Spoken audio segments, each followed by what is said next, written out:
जय जगन्नाथ। मु विश्वराज नायक ओडिशा को भल पाउथबा जड़े साधारण ओडिया। आज वरिष्ठ पत्रकार देवेंद्र पृष्टि महोदय एक फेसबुक पोस्ट मो नजर को आसिला जो सी अनुरोध करिसेंती जे प्रतिटी ओडिया आसंता जनवरी 17 तारिख बुधवार दिन भगवान को पाखरे दीपटिया प्रज्वलन करंतु।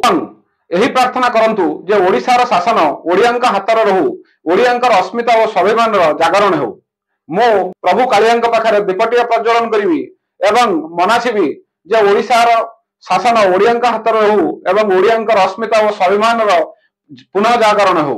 आपण मानकु अनुरोध आसंता जनवरी 17 तारिख बुधवार दिन निश्चित निज घर पाखरे थिबा भगवान पाखरे दीपटिया प्रज्वलन करिवे। जदि मंदिर जावा संभव न होउची ताहले निज घर रही निज घर रखिथिबा देवादेवींकर बा जगन्नाथंकर फोटो पाखरे दीपटिया प्रज्वलन करिवे एवं सेही फोटो को सामाजिक गणमाध्यम रे शेयर करिवे। हैशटैग रहिबो आई एम ओडिया।